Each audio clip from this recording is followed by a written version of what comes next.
안녕하십니까. 이번 주에 저감록은 45칙 만법이 하나로 돌아간다. 원래 이제 제목에 질문이 있다만 본칙의 조주하상에게 어떤 수행성이 질문한 말이죠. 만법이 하나로 돌아간다고 했는데 그 하나는 어디로 돌아갑니까? 이제 이런 질문이죠.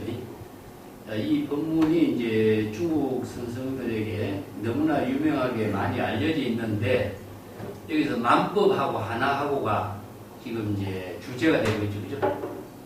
그래서 이 질문이 너무나 간단한 질문인데 사실은 내포하고 있는 수행 체계의 모든 것이 여기 법문이 여기 말신수행, 방편수행, 향상문, 향함 이 모든 수행 체계가 이게 다 응집되어 있는 질문이에요. 그래서 이 질문의 이제 핵심은 조주 선사는 뭐라고 대답했느냐 하면 내가 청주에 있을 때에 장삼 한 벌을 만들었는데 그 장삼 한 벌의 무게가 마 3근이다. 마 7근이었다. 이런 말이죠. 그래서 유명한 그 동산 수초 선사가 무엇이 부처입니까? 질문했을 때 마상근이다 대답했죠. 그죠? 그 마상근이 중국 사람 옛날에 옷을 입을 때 전부 다 삼배 옷을 많이 입었던 것 같아요.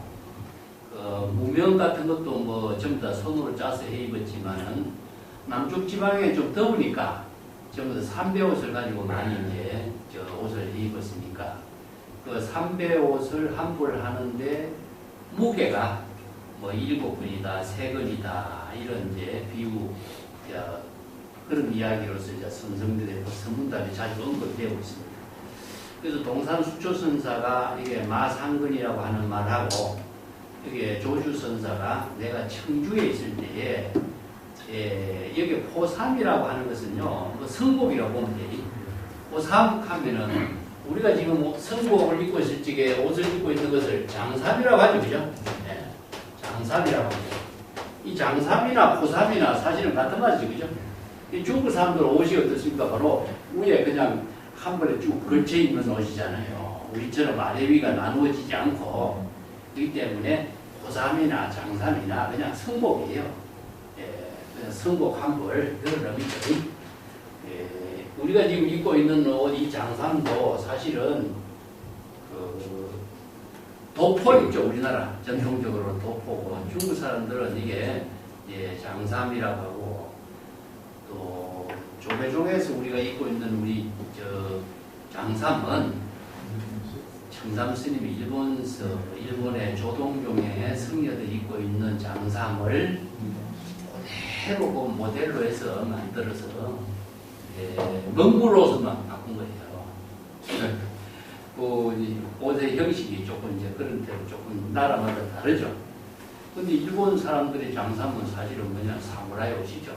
사무라이 전통 옷을 성녀들이 이제 장삼 형태로 만들었던 거죠. 자, 이게 본칙은 이렇게 간단한데 이 본칙에 지니고 있는 여러 가지 함축된 의미가 많습니다. 그래서 그 함축된 의미를 우리가 불법의 경전이라든가 논서라든가 또 선생들의 어록을 통해서 제시하고 있는 여러 가지 법문이 여기에 다 응집되어 있어요. 그걸 우리가 하나하나 정리하고 풀어가면서 이제 간단한 질문에 담겨져 있는 선문답의 내용, 또 본질을 우리가 불법의 본질과 함께 선문답으로서 이 문제를 이해하고 또 조주의 대답을 통해서 이 불법을 깨달아 체득한 지혜로운 삶의 본문을 같이 배우고 있는 시간이 되도록 하겠습니다. 먼저 이 본문에 대해서 원호 극근 선사가 수시 본문을 제시했어요. 조주 선사는 유명한 남정보원 선사죠. 근데 중국에 사실 우리가 제가 자주 이야기했지만 조사선이라고 하는 선불교의 새로운 운동은 우리가 달마대사부터 시작됐다고 이야기하지만 실제로 그 운동을 전개한 주인공은 누구냐? 마조예요. 그 마조대사의 어록에 달마대사가 중국에 와서 1심의 법을 전했다 하는 법문이 이게 이제 조사선의 시원이거든요. 그래서 이제 조주선사의 스승은 누구냐 하면은 남전보원선사죠. 그죠? 남전보원선사의 스승은 마조거든요. 근데 중국의 조사는 사실상 마조도일선사예요. 그래서 마조도일선사가 달마대사가 중국에 와서 1심의 법을 전했다. 자, 1심의 법이라고 하는 이 법이 달마대사가 중국에 전한 법문이에요. 이입사행론이라든가 다른 달마의 어록에서는 1심의 법이라는 말이 사실 없어요. 그래서 달마대사가 중국에 와서 1심의 법을 해가에게 전해서 이심전심으로 전했다. 자, 해가에게 이심전심으로 전한 법의 내용이 무엇이냐? 1심의 법이죠. 이걸 이제 교회의 별점이라든가 1심의 법이라든가 이심전심이라든가 아니면은 정법 안장을 부족한 사람에게 1심의 법을 전했다. 그래서 정법 안장을 부족한 그 1심의 법을 전한 것이 중국의 조사선의 달마대사를 시조로 하고 있는 거죠. 근데 사실상 이 법문을 선한 주인공은 누구냐? 마조거든요. 이게 마조대사가 왜 달마대사를 조사로 두고 이런 법문을 새롭게 정리했느냐? 사실 마조의 어록을 통해서 중국의 조사선의 근간이 될 수 있는 법문이 내세울 수가 없어요.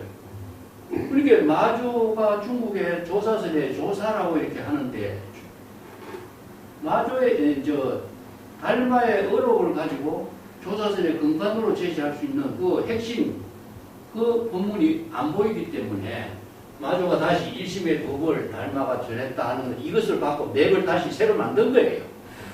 그래서 조사선의 뿌리는 마조로부터 새로 시작된 거예요. 근데 1심의 법이 이제 오늘 중심이 되는 거죠.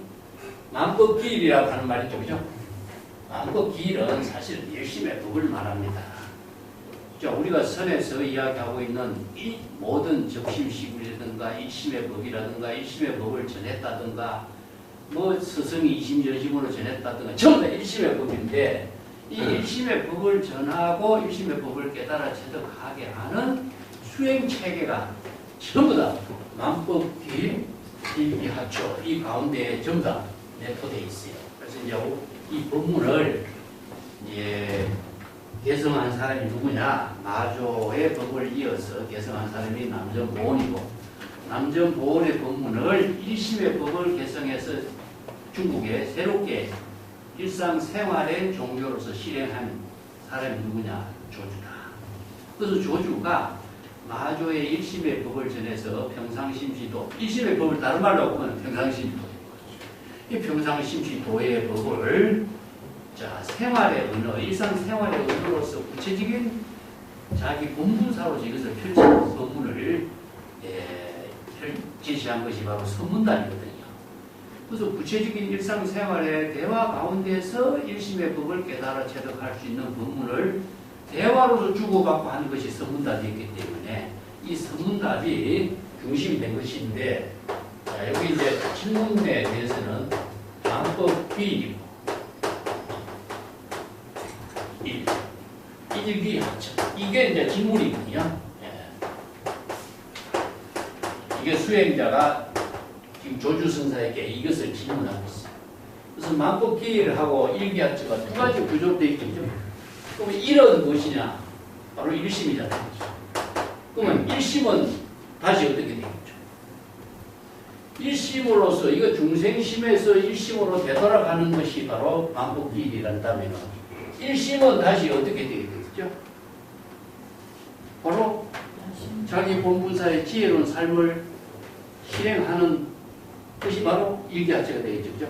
자, 이것을 이제 수행의 향상문이라고 하고 이거는 뭐냐? 바로 보살도의 실천을 공덕형으로 이룬 향화문이라고 합니다. 그래서 이제 향상문과 향화문을 수행문으로 본다면은 발심수행, 방편수행 두 가지가 되겠죠. 그죠? 근데 불교의 모든 수행을 일심으로 전부 다 귀결시키는 거죠. 향상문과 향화문. 자, 이 법문을 만법의 하나로 되돌아간다. 이 귀라고 하는 말이 나중에 다시 설명하겠습니다만은 우리가 중생심을 텅 비우고 진여 본심으로 되도록 하는 것이 바로 귀일이죠. 그죠? 그렇게 중생심을 텅 비우는 발심 수행이 무엇이냐? 향상문이 되고, 구도 발심 수행이 향상문이 되고, 진여 일심으로 자기 본분사를 깨달아 체득하면은 일심으로 어떻게 되죠? 시절인연은 자기 본분사를 실행하는 것이죠. 그렇기 때문에 일심은 여기서 두 가지를 다 포용하고 있습니다. 일체법을 포용함과 동시에 일체법을 펼쳐내서 생성하는 힘을 지니고 있죠. 그래서 일심의 법을 깨달아 체득하는 법문을 중심으로 해서 이제 이 법문이 방법 귀일, 일기합쳐 이 문제로 지죠. 이제 이런 부분들을 조금 이따 다시 설명하겠습니다만은 이제 경전에 근거를 두고 있어요. 그래서 여기에서 선생들이 설하고 있는 부분이 단순히 선생들의만의 이런 언어가 만들어진 것이라고 이해하면은 불법에 맞추어서 이 선생들의 법문이 어떻게 전개되는가 하는 것을 우리가 알지 못하게 되겠죠. 오늘 이 문제점을 전부 다 종합적으로 공부하는 시간을 갖겠습니다.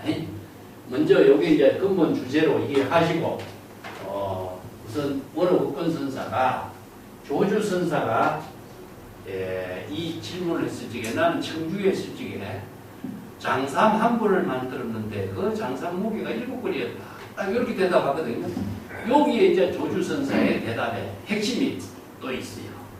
그래서 이 본문을 설한 입장을 갖고 원어국권 선사가 조주 선사의 본문에 대답하는 것을 수시 본문으로 해요. 수시. 자, 이 수시가 이제 무엇이냐면은 어느 법권사가 수행성의 질문에 맞추어서 이 여기에 본책에 등장하고 있는 수행성의 질문뿐만 아니라 조주선사 입에는 뭐합니까? 입술에 빛이 바란다 그랬죠. 어떤 질문을 언제 어디서 누가 질문해도 막힘이 없죠. 이게 가장 평범한 언어로 그 막힘 없이 자유자재로 설법을 할 수 있는 사람이 그냥 조주다. 그래서 조주를 간생의 고불이라고 해요. 간생. 네. 간생의 고불이라고 말씀입니다. 간생이라는 말이 무엇이냐, 이게 천년을 줄여서 이제 가운데 간생이라는데 500년에 한 번 나올까 말까 하는 고불이라는 뜻입니다. 이게 천년에 한 번 나올까 말까 하는 고불이다 하는 중국 사람이 이제 100년에 한 번 나올까 말까 하는 고불보다도 더 높은 500년에 한 번 나올까 말까 하는 고불이다. 이렇게 간생의 고불이라고. 이 조주선사가 그만큼 뛰어난 제주가 그냥 제주가 아니라 방편의 지혜를 실현할 수 있는 능력을 안목을 갖추고 뛰어난 방편 지혜로 자기 본분사를 실행하는 것을 대화로 제시했거든. 이게 설법을 걸림없이 하는 게 뭐냐? 설법하고 싶을 때 어떤 질문에 대해서라도 설법하고 있을 적에 곧바로 설법에 하나도 막힘이 없다. 요도 배운더라. 이게 누가 어떤 질문을 어디에서 하더라도 말하려고 하면은 그 질문에 대해서 대답하는 말이 하나도 막힘이 없이 자유자재로 말을 하고 설법할 수 있는 사람이 누구냐? 바로 간생의 고불 조주선사다. 이런 뜻이에요. 이 때문에 조주선사의 그 뛰어난 정법에 안목하고 방편의 지혜로 제시하고 있는 설법의 법문은 세상에 조주선사만큼 뛰어난 사람이 어디 있느냐. 그게 바로 거세무상이라 이 사바세계에서 이 시방세계에서 조주선사와 같은 이렇게 뛰어난 정법의 안목과 방편의 지혜를 적시에 걸림없이 자유자재로 설법할 수 있는 사람이 어디 있느냐. 그와 대비할 수 있는 사람이 없다. 무쌍이라. 이 조주선사가 얼마나 뛰어난 훌륭한 고성이냐. 이걸 바로 원어국권선사가 조주선사를 이렇게 높이 평가하는 거예요. 그래서 조주선사 입에는 정방석화와 같이 항상 지혜의 광명의 불빛이 환히 부릅니다. 그만큼 이제 조주선사를 평가하죠. 그죠? 조주선사 설법에는 이렇게 자유자재로 걸림이 없고 확인의 질문에 맞추어서 조금도 막힘이 없고 걸림이 없이 설법을 하는 선생이 바로 조주선사인데 이 천하의 조주선사에 비교할 만한 뛰어난 성기의 지혜와 안목을 갖추고 이렇게 대답할 수 있는 선생이 없다. 이게 얼마큼 이게 거세 불상이라 이 세계에는 이 세계를 다 들어서 제시해봐도 세계에 있는 인재를 다 동원해서 조주선사와 비교해봐도 조주선사와 쌍벽을 이룰 수 있는 사람 없다 이런 말이에요. 얼마큼 어느 불건선사가 조주선사의 설법에 대해서 이렇게 걸림없는 지혜를 부족한 사람이고 알 수 있죠. 자, 이거는 뭡니까? 바로 이거는 설법으로 할 수 있는 안목을 제시했고, 이거는 이제 남행적한 게 뭐냐? 이건 행이죠, 행. 이거 그래서 이제 심행이라 심행. 심행. 이게 정법의 안목을 부족해서 지금 여기 일심의 지혜 작용을 실행하는 능력은 막힘이 없이 양행, 적행이다. 여기 적이라고 하는 것은 뭔가 바로 지금 여기 자신이 지혜로운 작용을 실행할 때에는 간발의 차이도 없이 즉시 실행하게 된다. 이런 말이죠. 그죠? 이 때문에 이거는 위에서는 설법을 그렇게 할 수 있는 능력이고 여기서는 몸으로 전신으로 자신이 바로 신심이여의 경지에서 정법의 안목으로 지금 여기 자기 본분사의를 실행하는 능력을 표현하는 거예요. 그 경우 이제 은행과 신행으로 두 가지 표현을 하는데 조주의 설법하고 또 행동 모든 신행의 작용으로 펼치는 능력을 이렇게 표현하고 있어요. 그래서 정기 불량이다. 이렇게. 정기라고 하는 말, 불량이란 말 우리가 설에서 잘 썼죠. 그죠? 정기라고 하는 것은 불성의 전체 작용이다.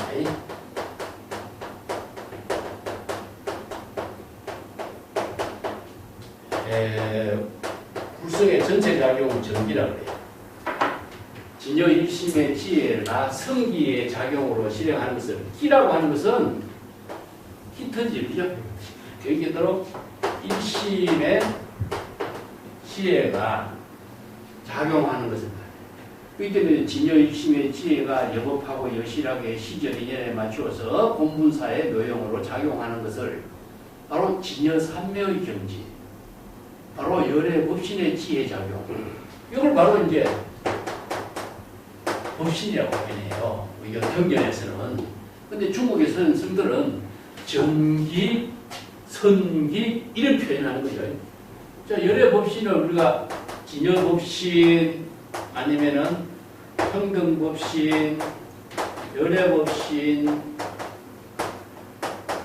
처음부터 이렇게 법신이라는 말을 붙이죠. 평등이라는 말을 붙이기도 하고, 열애라는 말을 붙이기도 하고, 진여라고 하는. 그러니까 이걸 진여 일심의 지혜 작용이 바로 전기, 동로 이런 말씀입니다. 이걸 이제 선생들은 선기라고 그래, 선기. 선기 작용을 펼치는 거죠. 이건 뭐냐? 바로 지금 여기 시절 인연에 따라서 진여일심의 지혜로 자기 본분사를 실행하는 것을 성기라고 그러죠. 불성의 전체 작용으로. 그래서 이 법신이란 말을 경전과 어록 같은 데서는 평등 법신, 법신이란 말을 붙이죠. 열애 법신, 진여 법신 이런 말을 붙이죠. 똑같아. 근데 이거 중국 선생들은 이것을 성기라고 해요. 성기. 성기라든가 전기라든가 이 기자를 붙이는 거예요. 일심의 지혜 작용이 미묘하게 작용하는 그 근본을 이렇게 성기라고 해요. 근데 이 성기의 작용을 실행함에 있어서 자기가 시절 인연에 맞춰서 방패의 본문으로 설법할 때는 설법을 자유자재라고, 행동으로서 신기의 작용을 실행할 때는 행동으로서 작용하는 일에서도 즉시 막힘 없이 실행하는데 조주선사가 실행하는 성기의 지혜 작용은 불량, 남에게 양보할 수 없는 것이다. 왜냐? 자기 본분사잖아요. 그죠? 그래서 임기 시절 인연에 따라서 성기의 작용은 남에게 양보할 수 없다. 그렇기 때문에 중국 선생들은 그 성기의 지혜 작용은 지금 여기 자기 본분사의 일이기 때문에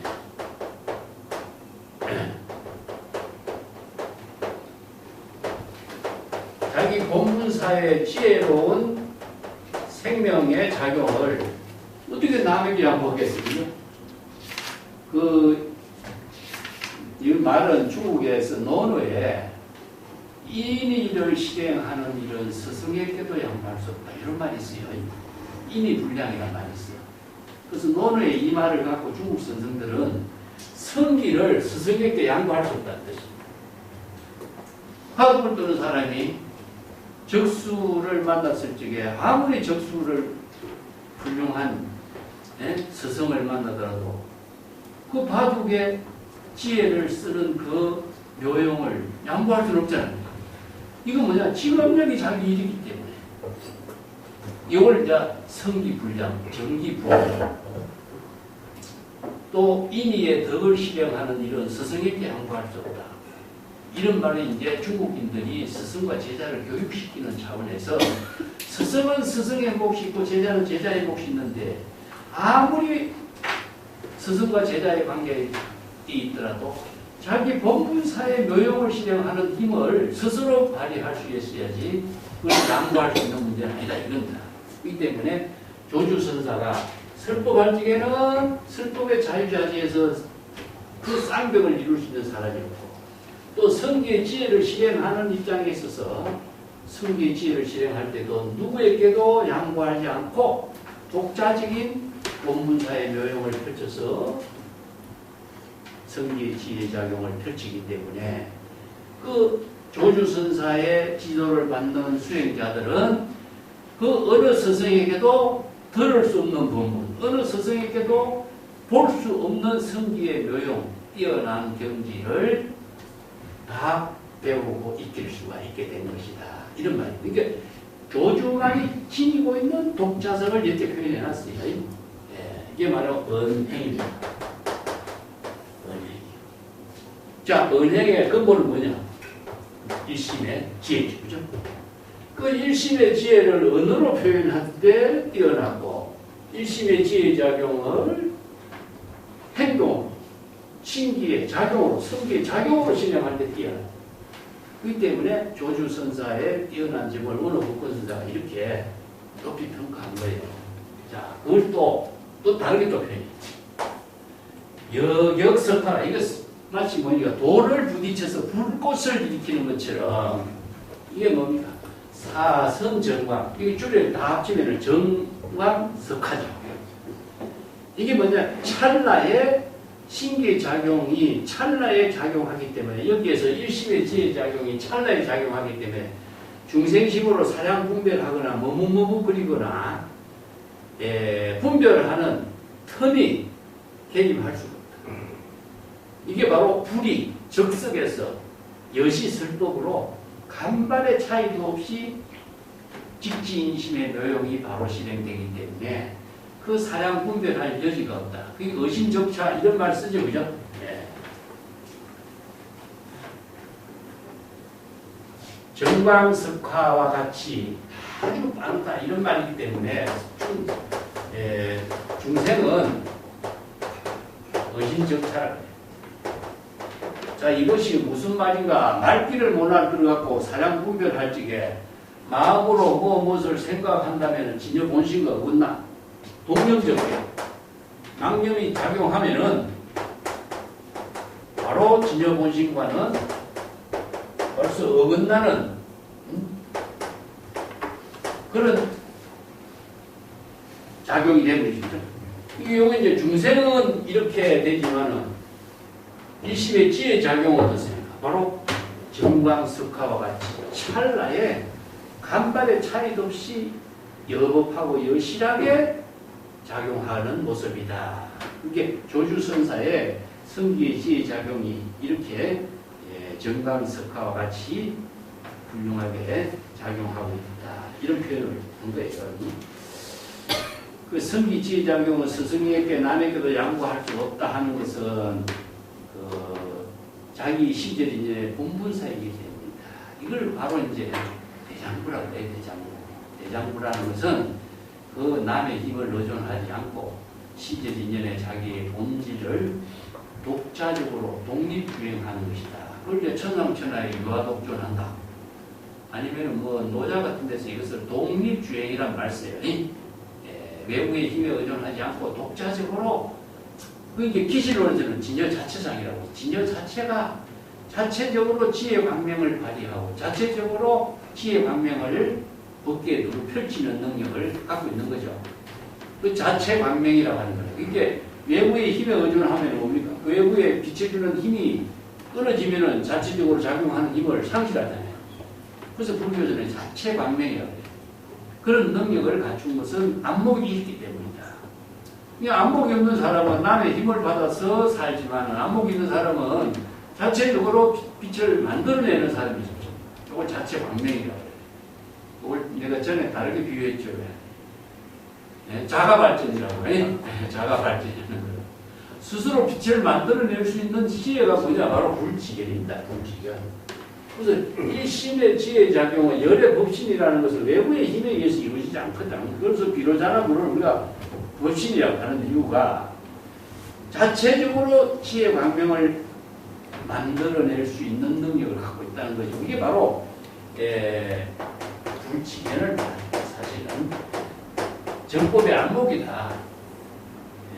일심의 지혜를 실행하게 하는 힘이 무엇이냐? 바로 정법의 안목이고 불지견은 바로 열애장, 일체의 열애의 지혜를 부족하고 있는 창고가 있기 때문입니다. 그 창고에서 스스로 그 창고의 지혜 작용을 쓸 수 있는 능력을 갖춘 사람이죠. 그죠? 그런 사람을 지금 말하는 거예요. 그래서 이제 조주선사와 같은 이런 본분 종사는 정강석화와 같이 외부의 힘에 의존하지 않고 자체적으로 어떤 수행성의 질문에서도 자유자재하게 방편의 지혜로 불지견을 부족한 방편의 지혜로 성기의 지혜를 발휘하기 때문에 박힘이 없이 자체적으로 빛을 발휘합니다. 마치 뭐가 같으냐? 불꽃이 너무 확 일어나는 것을 여기에 이제 질토라고 해요. 불꽃이 막 일어나가지고 막힘이 없는 모습과 같고 바람이 거센 바람이 불어서 모든 것을 확 휘몰아쳐가지고 바람에 그것을 막을 수가 없는 거죠. 바람이 통과는 누가 막겠어요? 불길이 치솟는 것을 누가 막겠어요? 그와 같이 비유한 거예요.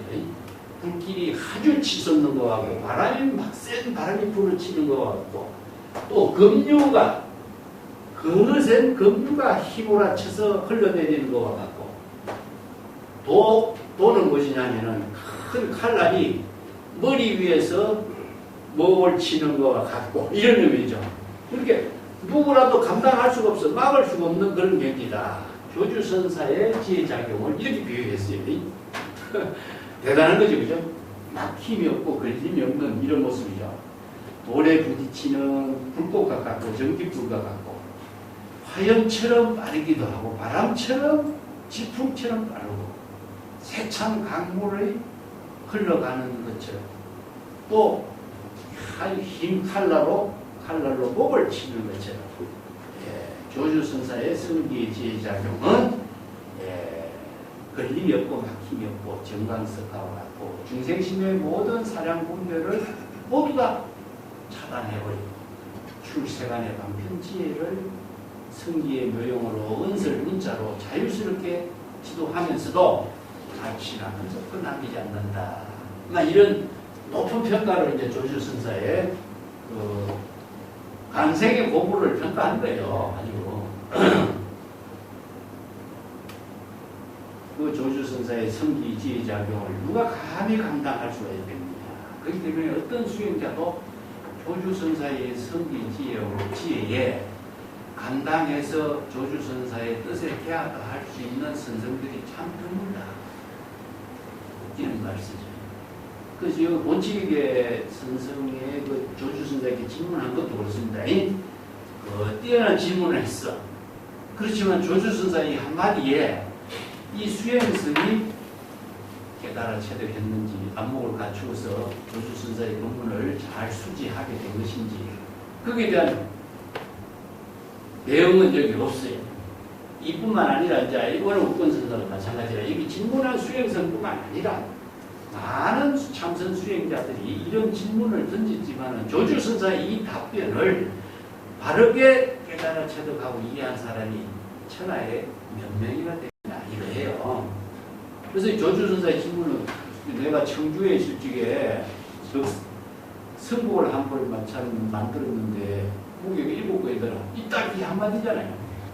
이 한마디의 내용에 담긴 뜻이 무엇인가를 제대로 아는 사람이 많지 않다. 그런 의미거든요. 네.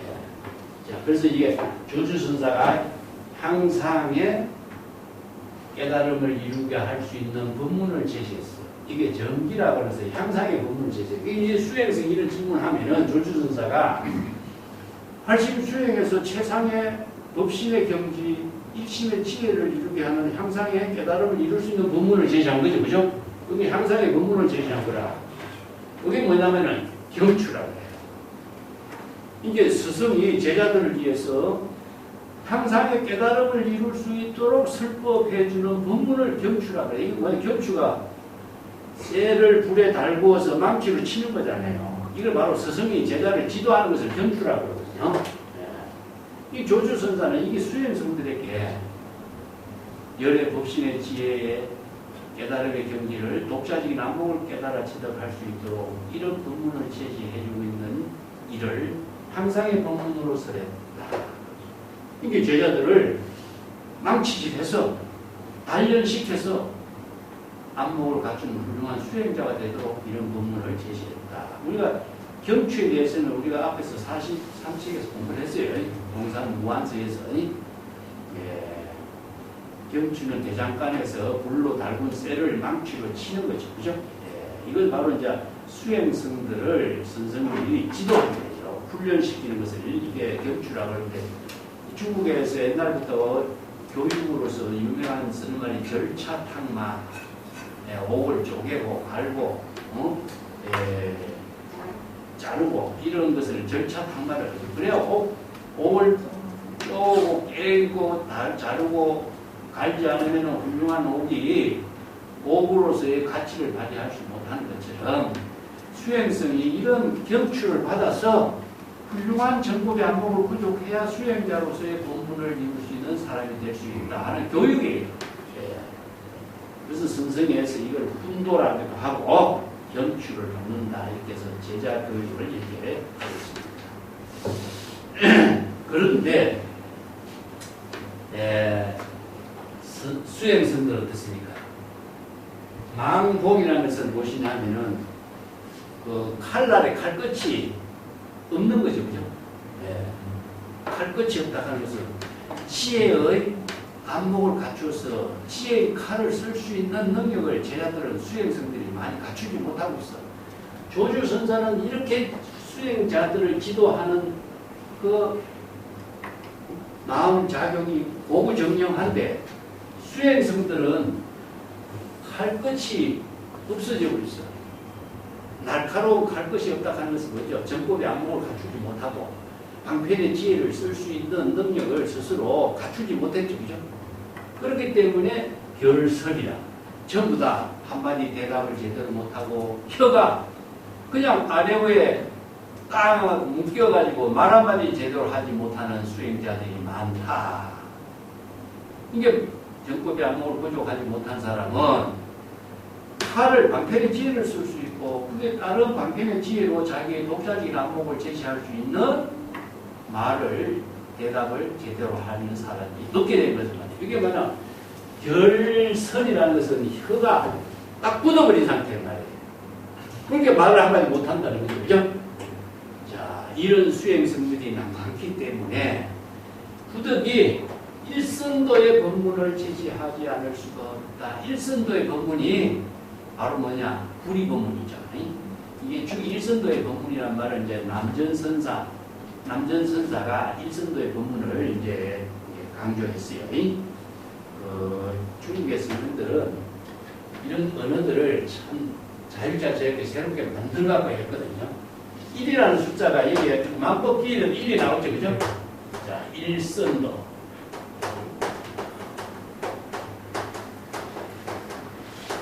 일선도를 다른 말 한다면 1도. 또 다른 말 하면 1도. 또 다른 말 한다면 1심. 자, 이런 말이 전부 다 1이라는 숫자는 9이니까 우리는 바로 진여 본심을 이야기하죠. 진여일심. 그래서 일선도라고 하는 것은 진여일심이 지혜로 작용하는 그런 부분으로 수 있죠. 그래서 유명한 남정보원선사가 우두본정선사가 사조도신선사를 칭견하기 전에는 수없이 많은 새들이 꽃을 물고 와서 공양을 하고 했는데 사조도신선사의 법문을 듣고 일심의 법을 깨닫고 난 이후부터는 많은 새들이 꽃공양이 끊어진 거예요. 그래서 왜 그런가? 이게 이제 중국의 화두거든요. 자, 그게 세상의 깨달음을 이루고 공의 경지를 이루었지만 공의 경지를 이룬 청정함 그 실상이 새들에게 보이고 제석층에 보이는 거예요. 그래서 수고리가 자선하고 있는데 하늘에서 꽃비가 내려. 이게 왜 꽃비를 내리냐? 반야바라미를 실천하는 훌륭한 수행자이기 때문에 꼭 공양을 올립니다. 나는 반야바라미 실천한다는 생각도 없는데 왜 그런 소리 하느냐. 이게 자기 눈에는 청정한 경지를 이룬 수행자에게 이제 꽃비를 내죠. 이게 그 공식이 뭐냐. 안타깝다 수고리야. 어떻게 자선하고 있는데 자선하는 모습이 그 공신에게 들키고 제석진한테 들키느냐 이거야. 자치는 흔적이 없어야 되는데 왜 자치, 청정한 자치를 남기느냐 이거야. 이게 청정한 그 자체도 초월해야 되는데 일이라고 하는 것은 관법이 하나로 되돌아가는 것은 청정한 본래로 되돌아가잖아요. 본래 머물면은 뭐냐? 법신의 벽에 떨어져. 그렇기 때문에 법신의 경지를 초월하지 않고서는 자신의 법신에서 깨달음의 경지에서 자기가 죽어버려요. 그렇기 때문에 일기야처라는 화두를 제시하는 거예요. 그래서 향상문, 향화문이 구리로서 공덕을 이루게 하는 능력을 안목을 갖출 때는 깨달음을 이룬 경지도 중요하지만 깨달음의 경지를 초월하는 경지, 초월해서 자기 본분사의 묘용으로 실행하는 능력도 더 중요한 거거든. 그래서 그런 경지를 바로 일선도라고 해요. 일선도의 경지를 이루는 것도 중요하지만 일선도의 묘용을 실행하는 사람은 누구냐? 남정보원선사. 그 조주의 스승이에요. 그래서 일선도란 말 여기 언급한 거예요. 조주의 스승인 남정보원선사는 만법기일하고 일선도하고 연결되죠. 그죠? 일선도의 묘용을 실행하는 사람이다. 이 때문에 환경 같은 데도 일불도, 일도 이런 말 쓰지 그죠? 일도나 일불도라든가 아니면은 향상일로라든가 이런 말이 전부 다 진여일심의 지혜를 깨달아 체득한 경지를 일로 표현하잖아요. 자, 그래서 일이란 말을 일선도를 일도, 일법, 일심이라 다 똑같은 말이에요. 그죠? 그래서 이제 수능경이 뭐냐? 시방면회가 동일도, 똑같은 하나의 도를 실행하는 경지죠. 그렇기 때문에 모든 중생들이 생사일분해를 다 초월해서 모두 다 일도를 이룬 경지가 어디냐? 직심이다. 그래서 이제 직심은 바로 진여일심의 경지가 바로 일도를 이룬 경지다. 그리고 한경에서 일체무예인이 일도 출생사 그러잖아요. 그죠? 그래서 일도라고 하는 것은 향상일로의 열반의 경지 이런 경지를 우리 경전에서는 해인산매라고 하고 일행산매라고 하고 여러 가지 이제 진여일심으로 이렇게 표현하고 있습니다. 그래서 이런 표현들이 참 많죠. 법성원룡 무이상, 법성은 뭡니까? 두상이 없잖아요. 두상이 없으니까 강하잖아. 그게 바로 일성연애가 똑같은 체가 바로 같은 경지다. 삼세연애가 일체 모두 똑같다. 시방연애가 동일도의 경지다. 이런 말이 전부 다 일도의 일선도를 표현하거든요. 그래서 일선도의 경지를 이룬 법문을 제시한다. 자, 일선도의 이런 경지의 법문이 누구냐? 조주선사가 대답한 법문이에요. 그래서 일선도를 실행한 그 법을 원칙에서 이제 오늘 국건선사는 먼저 미리 시중 법문으로서 이것을 제시해 주고 자, 원칙을 한번 볼까요? 아까도 읽어봤습니다만 다시 한번 원문을 보겠습니다. 어떤 수행성이 조주선사에 대해 만법기 일기하처 만법이 하나로 되돌아간다고 했는데 하나는 다시 어디로 되돌아갑니까? 그게 이제 향상문, 향화문이죠. 예. 그래서 이 하나가 제시하고 있는 의미가 아까도 일심, 일법, 뭐 진여, 본심, 열애, 돕심 전부 다 불교에서 불이법문으로서 이야기하고 있는 경지죠. 일이라고 하는 언어를 여러 가지 언어로 표현하고 있잖아요. 일의 의의를 불교에서는 뭐 세간법에서 출세간법으로, 만법은 차별이고 차별에서 일은 평등으로, 또 숲에서 집으로 전부 다 되돌아가는 거죠. 이제 원래 이제 이 법문의 구체적인 핵심의 법문은 어디에 쓰라고 있느냐면 대성기실론이라든가 훌설 법구경에 이런 말이 있습니다. 삼라만상은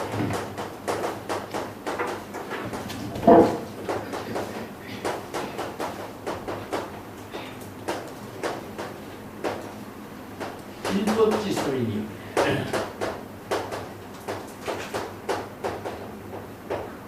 이 훌설 법구경이라는 책은 중국에서 만들어진 위경입니다. 위경인데 삼라만상은 무엇이냐? 만법이죠. 그죠? 만법. 일법지소는 것은 이경. 일심이죠. 그죠? 이제 다른 말 한다면 우리 기시록 같은 데서 만법, 진여는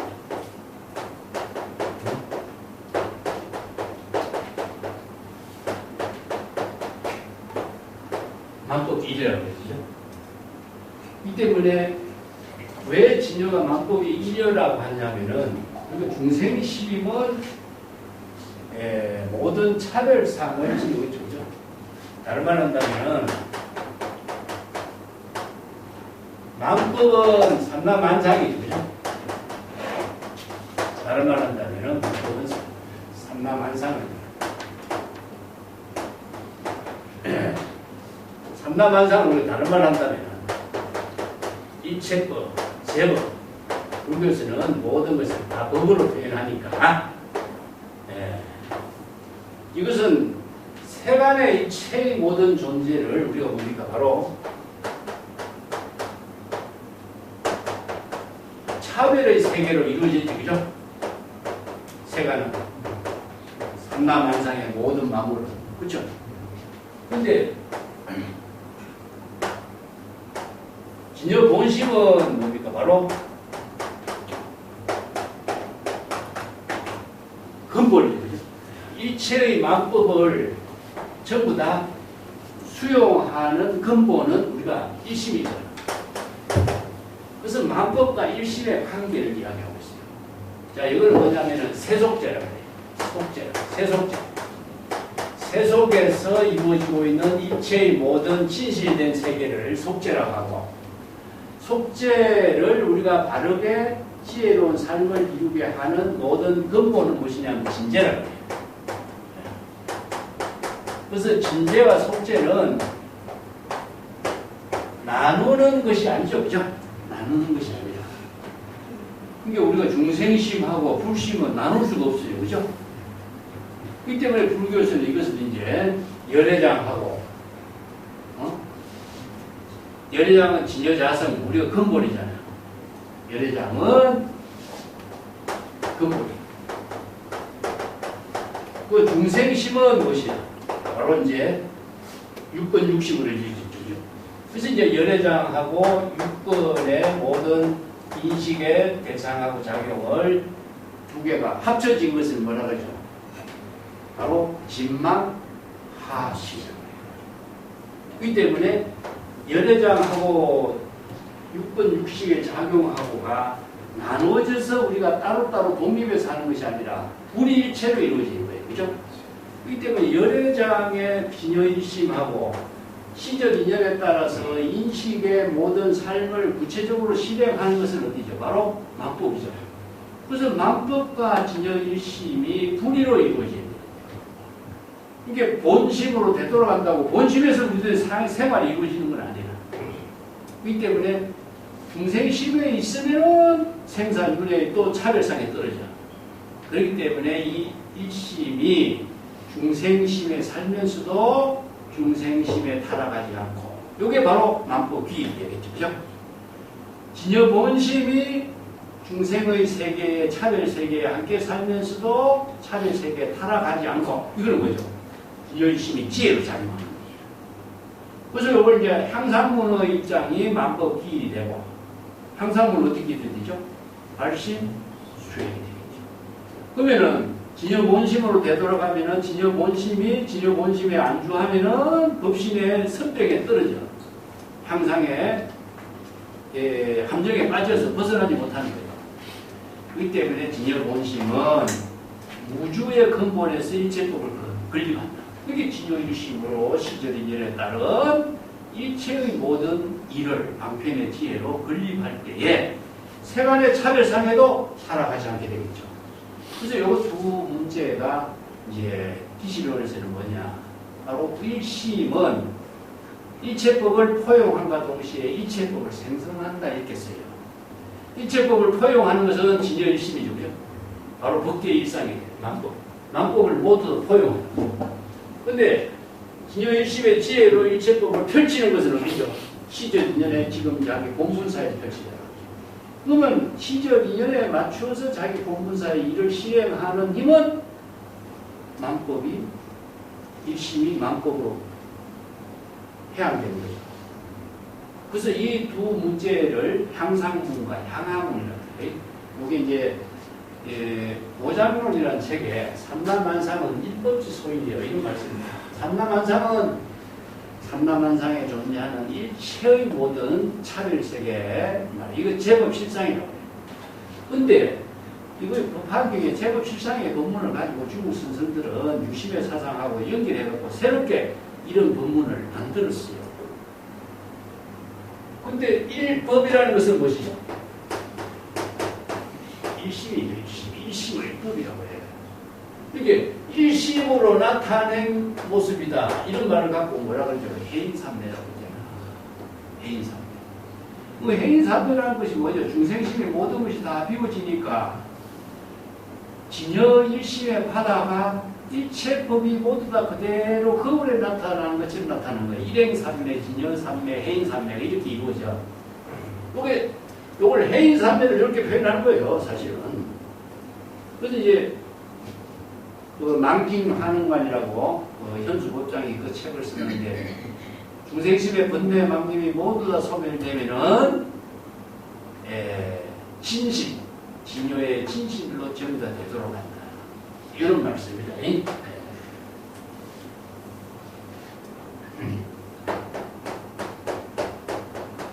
번뇌 망님이 모두 다 소멸되면은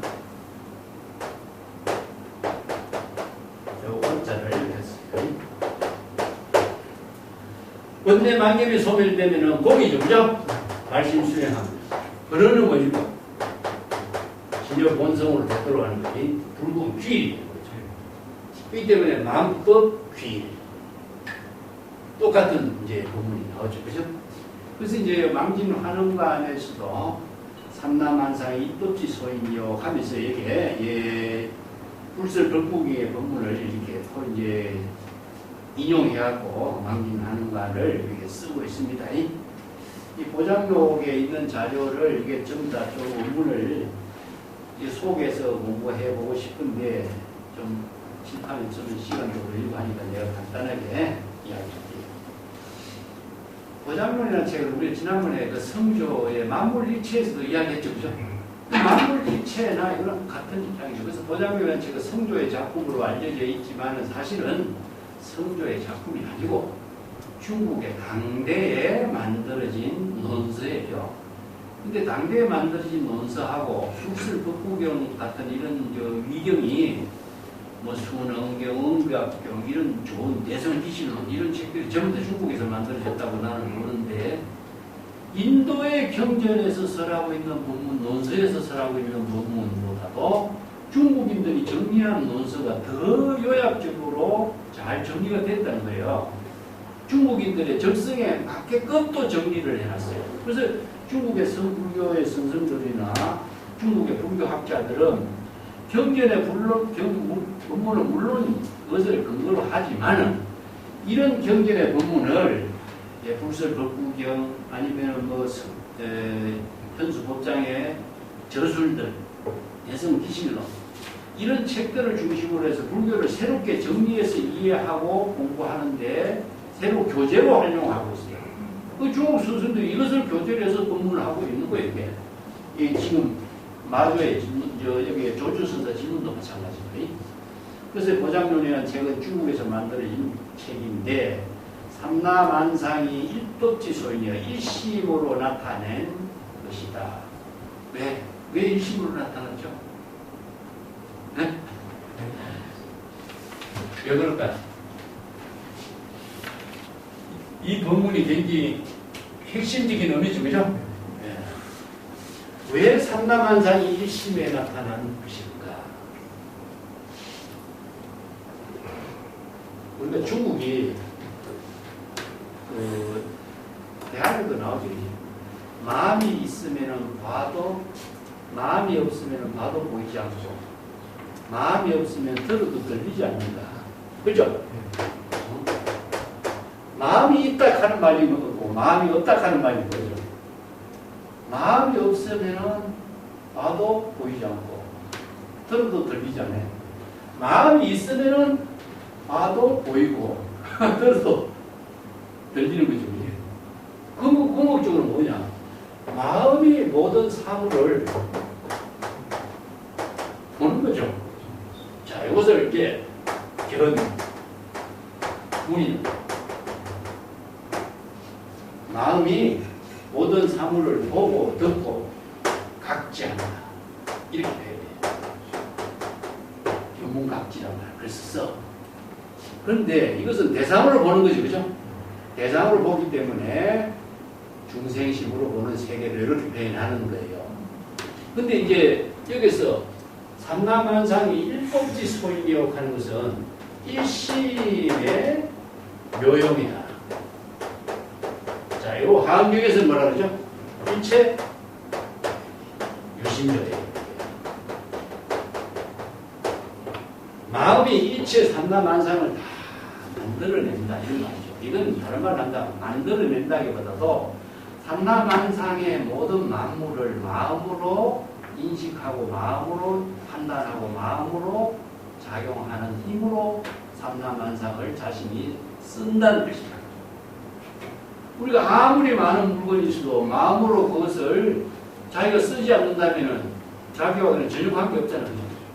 이게 청풍명월이 누구의 것이냐? 청풍명월을 사용하는 사람이 주인이다. 이 자연의 모든 만물은 누가 주인이 없어. 그래서 이제 적벽부에도 그런 말 썼잖아요. 이 자연의 만물은 자연의 만물을 사용하는 사람이 주인인 거예요. 자, 삼라만상도 사용하는 사람이 주인이죠. 그렇기 때문에 삼라만상을 사용하는 사람이 누구냐? 바로 일심이죠. 그렇죠. 일심의 작용에 의해서 삼라만상을 자신의 지혜로운 삶으로 쓸 수 있고 일심의 모든 지혜의 작용으로 삼라만상과 자기와 하나 된 삶을 이룰 수가 있어요. 근데 그 능력이 있어야 되겠죠. 그게 능력이 뭐냐? 바로 삼라만상을 사용할 수 있는 능력이 바로 안목이 있어요. 그래서 대상 경계를 보고 듣고 하는 것은 중생의 차별상이 만들어지지만 중생의 불교에서는 일심의 지혜로 삼라만상을 방편의 지혜로 활용하는 능력인데요. 그런 능력을 바로 삼라만상은 일심에 나타낸 작용이다. 이게 뭐예요? 이게 만법유심, 만법유식이라고 한다. 이런 말이 벌써 나옵니다. 일체의 모든 법은 공덕을 이루게 하는 것은 일심의 작용에 의해서 이루어진 것이다. 그러니까 중생은 일체의 모든 만물을 대상으로 보기 때문에 대상으로 보고 듣고 하니까 뭐가 만들어집니까? 바로 생사윤회하는 업을 만드는데 재물연에는 일체의 삼라만상을 자신의 일심의 지혜로 작용하니까 어떻게 말하죠? 공덕으로 만든다 이겁니다. 그래서 일체의 만법을 지혜의 요용 작용으로 실행할 수 있는 능력을 갖추도록 이 법을 쓰는 거예요. 그래서 이제 중생심으로 보는 세계가 아니라 일심의 지혜로 보는 세계를 말합니다. 이 때문에 만법이 근본으로 되돌아가야 되는 거죠. 이게 중생심으로 보는 그 세계가 아니라 진여일심으로 이 만법을 지혜로 활용할 수 있는 능력을 갖추는 겁니다. 그것을 만법, 삼라만상 일법지소이다. 이렇게 이제 이 본문을 드렸는데 이 본문을 이제 우리나라 보조진의 그 원어 원돈 성물론에서도요. 이 개성을 그대로 인용해. 그리고 또 원돈 성물론에서 누구 말을 인용하냐면은 현수 법장 선사가 그 망진 반응관이라고 하는 이 논서를 쓰는데 이 논서의 본문을 그대로 활용해, 인용해. 그래서 이제 이 본문을 쓰라는데 이렇게 합니다. 삼라만상은 일법지소이라고 경전이 얘기했는데 현수법장 선사는 일법이라고 하는 것은 일심이라고 써냈다. 그렇기 때문에 일심이 일체 세간법과 출세간법을 모두 포용하는 것이 바로 일법계라고 한다. 그 일법계가 바로 진여일심은 일심은 일체법을 포용함과 동시에 일체법을 생성한다 이겁니다. 그래서 일심이 만법을 전부 다 포용해서 만법을 자기를 쓰는 능력이죠. 자, 일체법을 포용하는 것은 바로 귀이고,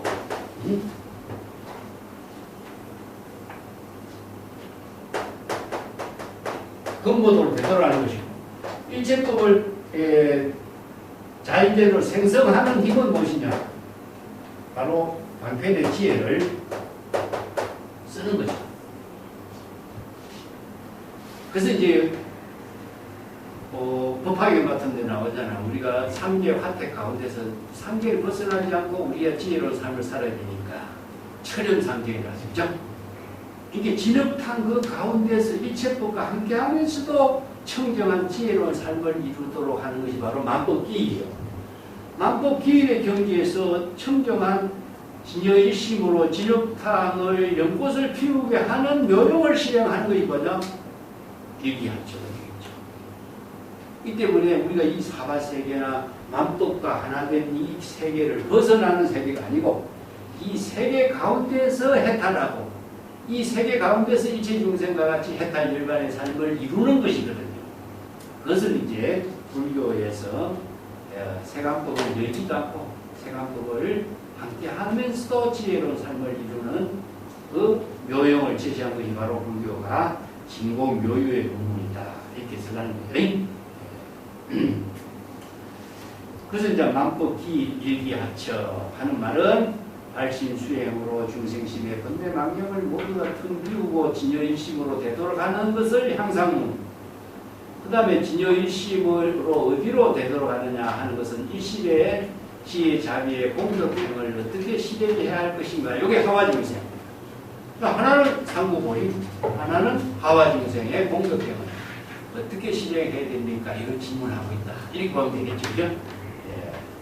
이게 유마경에 보면은 유의를 다하지 아니하고 무의에도 안주하지 않는다. 유의는 중생의 세계고 무의는 해탈의 열반의 세계죠. 그러면 중생의 세계를 벗어나서 해탈 열반의 세계에도 머무르지 않는 거예요. 그게 바로 우주의 근본에서 일체법을 걸리는 거예요. 그 유망의 이 법문이 응무소주 이세기십니다. 그게 일체 현성은 무의법으로 방편의 지혜로 차려지긴 방편의 지혜로 자기 보물사를 걸린다. 전부 다 이런 경전의 본문을 토대로 해서 제시하고 있는 겁니다. 다르게 한다면은 백척반두에 올라갔지만은 진인하는 거죠. 그래서 이런 향상과 향화문의 경지를 만법기 일기하처 이렇게 이제 제시하고 있습니다. 우리가 불교의 수행에서 귀, 귀명, 귀가 이런 말 있죠. 그죠? 이게 바로 귀, 이런 근본이에요. 이게. 수행을 불교에서는 전부 다 바바나라고 내가 자주 이야기했지만은 이걸 다르게 한다면은 귀가죠, 그죠? 원래의 집은 되돌아가니까. 명은 무엇이죠, 명? 귀명, 시방 3세 하잖아요. 귀명. 귀의. 우리가 대불할 적에 항상 희불양족전 하죠. 희불, 기명, 희가, 기근, 이거 뿌리건잖아요. 기근 덕지, 신신명에서 뿌리로 되돌아가는 거죠. 이 본래로 되돌아가는 것을 이걸 귀일이나 똑같은 말이에요. 이 때문에 명은 무엇이냐면 지혜의 생명입니다. 지혜의 생명. 목숨이 아니고 지혜의 생명이에요. 지혜의 생명이 어디에서 이루어지죠? 진여에서 이루어져요. 진여 일심의 지혜 생명. 그러면 진여 일심의 지혜 생명으로 되돌아간다. 이것은 뭐냐? 중생심에서 발심 수행에서 진여 일심의 지혜의 생명으로 되돌아가는 거예요. 그러면 기의는 뭐죠? 삼보, 기삼보라 했죠, 그죠? 삼보는 어디가 있죠? 삼보는 진여 일심의 지혜 생명이 불법성인 거예요. 진여일심의 지혜의 생명으로 부처의 지혜를 이루고 진여일심이 여법하게 지혜로 작용하는 것을 여법수행이라고 하고 진여일심이 여법하게 발심수행하는 것을 성귀성이라고 해요. 이렇게 삼보가 일체로 이루어진 것을 삼보로 이렇게 나누어서 설명하는 거예요. 그렇기 때문에 진여일심의 지혜 생명이 삼보가 되고 진여일심의 지혜 생명으로서 지금 여기 자기의 본분사의 공덕행을 이루도록 하는 것을 귀명 이렇게 표현해요. 그 예불을 이렇게 하면서도 내용은 모르고 그냥 예불을 하네요. 귀명 시방 3세 이렇게 표현하죠. 그죠? 시방 3세가 어디 있어요? 자기 일심의 속에 다 있는데 지금 여기가 시방 3세잖아요. 근데 시방 3세 제불 세존이 대상으로 기명한다는 말은 맞지 않는 거예요. 네. 그래서 기법, 만법, 귀나 똑같은 말이죠.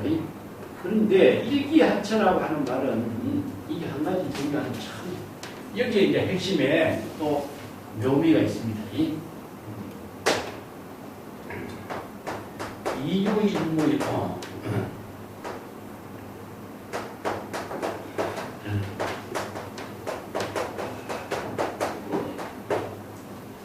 둘은 무엇에 근거를 해서 있느냐? 하나의 근본에 의해서 둘이 존재하는 거죠. 그죠? 이 둘은 중생의 모든 차별세계고, 이는 무엇이냐? 바로 진여 본성을 이 숫자로 표현해요. 신신명에 있는 구절입니다. 근데, 자, 요건 진여 본심이다. 요건 중생의 모든, 중생심의 차별세계. 중생심의 모든 차별세계라고 하는 것은 진여 본심에 의해서 존재하는 것이기 때문에 1과 2라고 하는 숫자로 표현하지만 1과 2를 딱 잘라서 나눌 수가 없어. 그렇죠? 여러 장에 의해서 진여 중생의 육근 육식의 작용이 있는 거거든요. 그렇기 때문에 1과 2는 제일 근본하고 중생의 차별세계는 나눌 수 없는 거예요. 그래서 진망하합식이라고 그래. 그렇지만 진여 본심으로 되돌아간 경지를 우리가 각이라든가 아니면 불신이라든가 부처라든가 이렇게 표현하고 있지만은 견성성불한 입장을 바로 1로 표현해. 근데 견성성불했다고 1에서 1을 지키려고 하지 마라 그래. 신신명에서. 자, 만법 기일했는데 1을 근본으로 되돌아가고 발심수행해서 깨달음을 이루었으면 깨달음의 경지를 지키려고 하면 어떻게 되겠어요? 정상만이 되겠죠. 그죠? 법신의 선명이 되는 거예요. 그래서 이를 지키지 말라. 이게 불수라. 자, 우리가 다른 말 한다면은 불수, 자성, 똑같습니다. 이 법성계 구절하고 같이 이해해요. 이 법성계 구절을 풀면은 이 해답이 쫙 나오게 돼 있어. 이게 이를 지키지 않는 것이 뭐냐? 자성을 지키지 않는 거예요, 이게. 진여자성을 깨달아 체득했다. 견성 성불했으니까 자기 견성한 입장을 고수한다 하면 어떻게 되지? 이를 지키는 거예요. 그렇기 때문에 만법 기일로 되돌아가서 자성을 지키지 않는 것이 뭐냐? 신신명에서 일 역시 지키려고 하지 마라. 근본으로 되돌아가서 근본을 지키려고 한다면은 근본에 타락해버려. 열반 해탈의 경기에서 자기가 죽어버려. 이걸 바로 종사병, 정상만, 법신의 선병 이런 표현이에요. 그렇기 때문에 자성을 지키지 않고 수연성이라, 수연성이 뭐죠? 시절인연에 따라서. 자, 이건 시철인사예요. 시절인연에 따라서 자기 본분사 일을 수연행과 수연성이 두 가지가 있습니다. 수연행은 뭐죠? 보살이 시절인연에 따라서 보살도를 실천하는 것이 수연행이고, 수연성은 뭐죠? 재불열의 지혜로 공덕행을 실행하는 거예요. 이게 수연성이에요. 이게 수행성이 뭐 분리하긴 그렇지만 표현을 그렇게 해요. 네. 이거 발심 수행하는 일을 보살의 수연행이 되고, 달마의 24행론도 수행령. 시절인연에 따라서 자신이 보살도 육바라밀 사불양심 사섭법의 공덕이 이루어지는 수행을 실천하는 것이 수연행이라면, 수연성은 방편의 지혜로, 재불예의 지혜로, 공덕행을 방편의 지혜로 해야 하는 거예요. 그래서 이건 뭐냐? 수연성은 성불입니다. 불도를 이루는 거예요. 그렇기 때문에 자성을 지키지 않아야 바로 부처의 지혜로 공덕행을 이룰 수 있는 거예요. 이게 불수자성 수연성입니다. 똑같죠? 이 때문에 만법 기일하면은 근본에 되돌아가서 깨달음을 이뤘다고 거기에 머물러 버린다면 거기서 자기가 죽어. 자신이 지혜로 되살아나려면 어떻게 돼? 바로 백척간도 진일보처럼 방편의 지혜로 공덕행을 실행하면서 자기의 시절인연의 본분사를 실행하는 능력이 있어요. 이게 바로 조주선사가 뭐라고 대답했죠? 청주에서 지게나는 한불 가사 장사문을 얘기했는데 무게 읽고 이만 한 가지 있죠. 요 이야기를 조금 이따 하고, 요게 이제 경전에서는 인연이 있다고 쫓지 말고 공의 경지에 깨달음을 이루었다고 공의 경지에 안주하지 말다. 이게 중국 스승들이 그 신신명이라서도 이런 말을 자주 쓰고 있습니다. 하나를 이루는 것이 깨달음을 이룬 경지가 중요한 것이 아니라 깨달음을 이룬 경지에서 자기 본분사를 펼치는 이 띠기 중요하다. 그래서 만법의 근본인 일심으로 깨달음을 이루었지만 일심의 지혜로 방편의 공덕행을 실행하는 일이 바로 일기야치죠. 이게 이런 법문들이 전부 환경의 법문을 토대로 해서 이루어져요. 우리가 신조제열에 이런 말 쓰잖아. 일심이 부처의 지혜를 이루게 하는 것은 어떻게 이루어지죠? 일체 유신조하고 신조제열에는 일체법을 일심의 지혜로 창조하는 힘이 있어야 되겠죠. 그렇기 때문에 일체법을 수연행을 하려면 일체법을 일심의 지혜로 창조하는 능력이 없으면 공덕행을 실행할 수 없잖아요. 그죠? 이게 바로 신조제열입니다.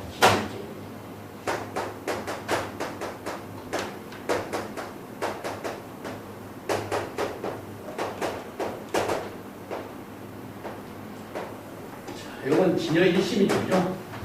일심이 재불열애를 창조한다 하는 것은 일심의 지혜가 창조하는 것이지, 일심의 지혜를 실행하는 능력이 없으면 재불연교를 창조 못하겠죠.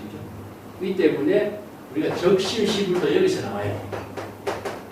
일심의 지혜로 부처를 이룬다. 똑같지 않습니까?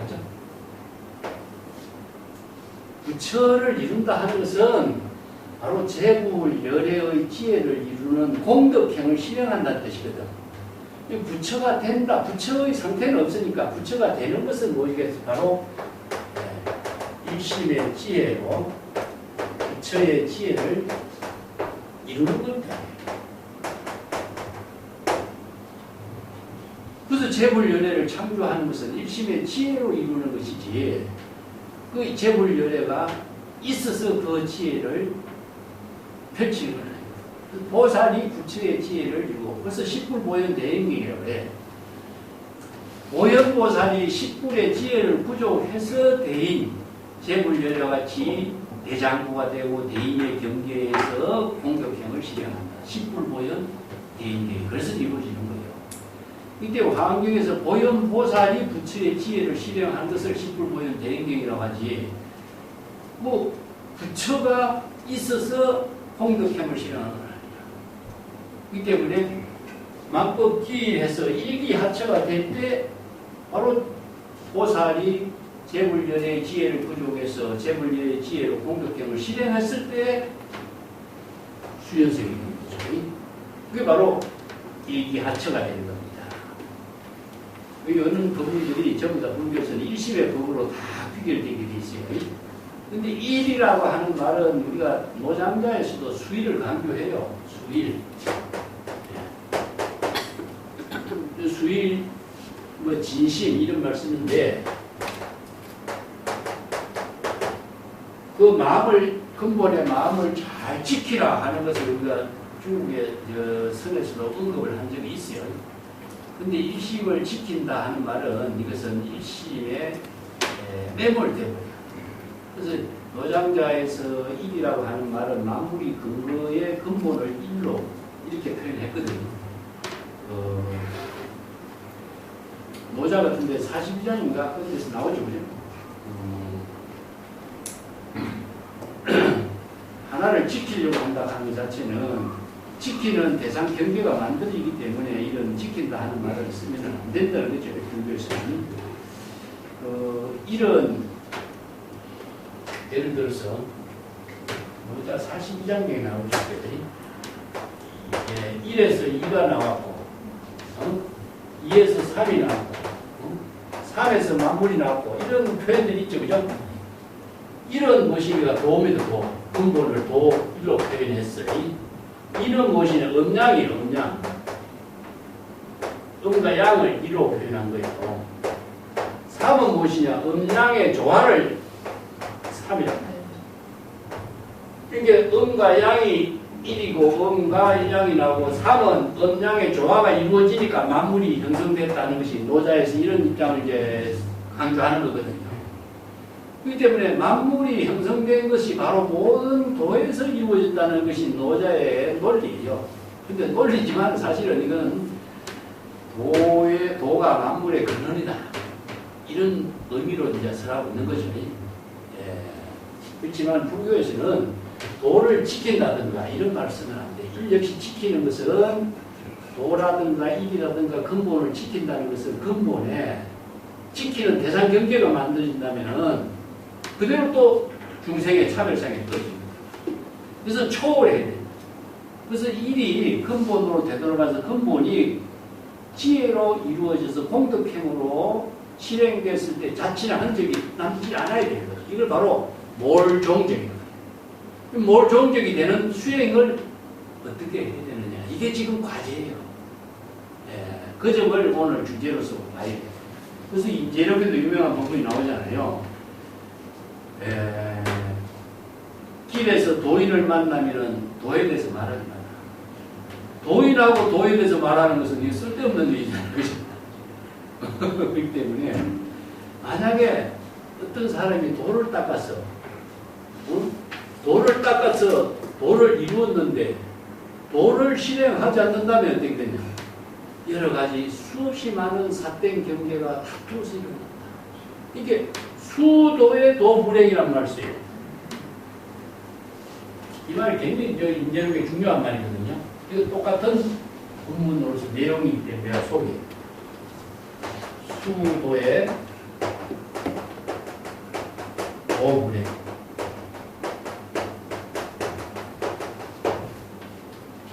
이 수도는 무엇이냐? 향상이죠. 그죠? 향상의 도를 이루는 것을 말해요. 향상의 도를 이루어서 도를 실천하는 것이 향화문으로서 도를 실행하지 않으면은 수없이 많은 번뇌망령 삿된 경계가 대상에서 일어나. 우리가 깨달음을 이루어서 진여본심을 해독해 견성성불을 했다 하더라도 견성성불의 경지에서 안주하면은 거기에서 삿된 경계가 수없이 일어나게 되는 거예요. 그렇기 때문에 여기서 도를 실행하지 않으면은 망념에 또 떨어집니다. 그래서 망념에 타락하지 않는 것은 무엇이냐? 도를 실행하지 않아서 그런 거예요. 도를 실행한다는 것은 무엇이죠? 바로 향화문을 실천하는 거죠. 이런 법문들이 인재록이나 중국 선생들이 한결같이 쓰라고 있는 거죠. 예. 그래서 이제 시편당 같은 데도 무심의 경지를 깨달아 체득했다. 무심의 경지를 이루었다. 무심의 도다. 이렇게 표현하는 거예요. 무심이 도라고 말하지 마라. 무심이 도 이 한경지를 초월하지 않고서는 안 된다. 이것은 무심이 도라고 하는 그 경지가 또 죽음의 대상이 경지된다. 그래서 무심의 도는 또 하나의 관문이 나와야 돼. 하나의 관문이. 이 하나의 무심이 도라고 하는 그 경지가 완성의 단계가 아니라 무심의 도의 경지를 이루었다면 이 관문은 무심의 도의 경지를 향화문으로서 실천해서 자기 본분사로 공덕행으로 실행하지 않으면 무심의 도라고 하는 깨달음의 경지에서 자기가 죽는다. 그래서 하나를 지키면 안 돼. 도를 이룬 경지를 지키려고 해도가 근본에서 자성을 지키려고 해서도 안 돼. 그렇기 때문에 일체의 모든 대상 경계, 깨달음의 경계를 초월하는 능력을 발휘하지 않으면 공덕행을 실행하는 능력이 없으면 그 대상 경계에서 죽습니다. 이게 바로 공의 경지에서 죽는다든가 아니면 종사의 깨달음의 경지에서 죽는다든가 뭐 여러 가지 이런 표현들을 쓰고 있지, 그죠? 그래서 이제 본래로 되돌아가면은 본래에서 안주하지 말고 근본에서 벗어나서 지혜로 묘용을 실행해서 공덕행을 이룰 때 해양이 됩니다. 그래서 불교에서는 해양이라고 말을 써요. 이 관문이 무엇이냐? 바로 공덕의 해양. 도를 실행하는 거죠. 도의 실행.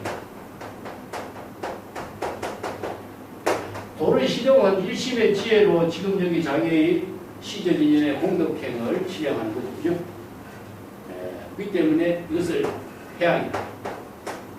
불교에서는 전부 다 공덕을 해양했을 때에 자취나 흔적을 남기지 않는 거예요.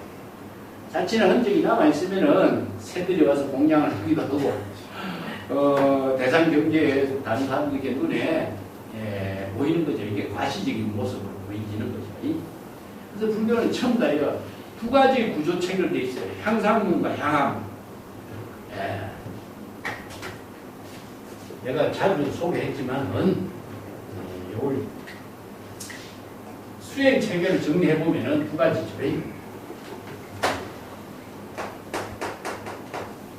망법 기일은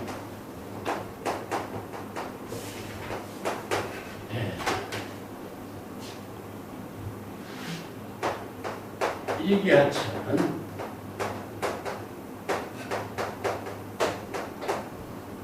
두 가지. 이거는 수행이에요. 수행. 구도. 그렇기 때문에 이걸 발심수행이라고 합시다. 발심수행. 이거는 방편, 지혜.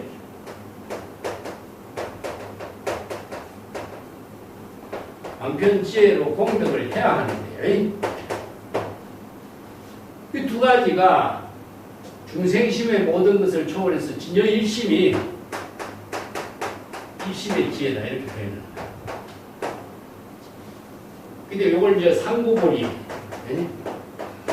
이건 하와중세, 이걸 이제 향상문, 이걸 향하문 이렇게 표현하죠. 그죠?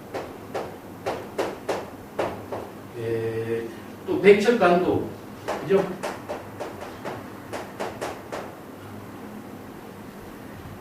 백척간도의 높은 장대까지 올라가는 것이 이건 이제 진일보, 대사 1번 크게 자기가 한번 죽는 거예요.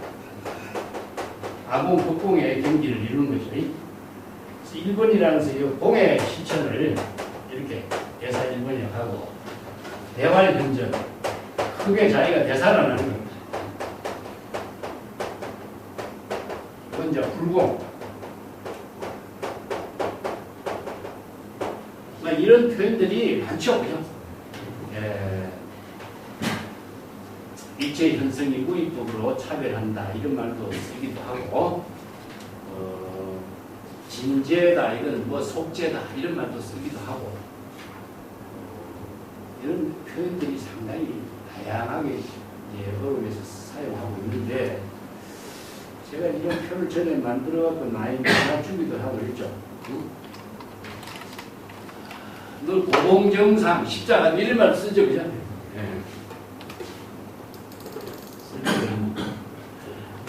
높은 깨달음의 경지를 고봉정상이에요.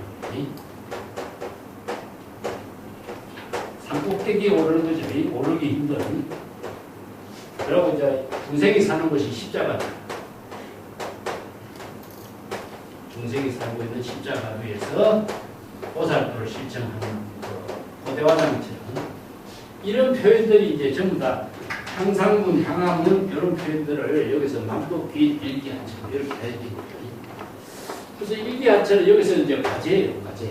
근데 조주선사가 이 과제에 대한 이제 해답을 이제 제시하고 있는 것이, 내가 청주에 있을 적에 옷 한 벌을 만들었는데 그것이 무게가 7건이었다. 이런 본문을 이제 희결로 해서 제시하고 있습니다. 그래서 옷 한 벌이 7건이다. 그 말이 무슨 뜻일까요?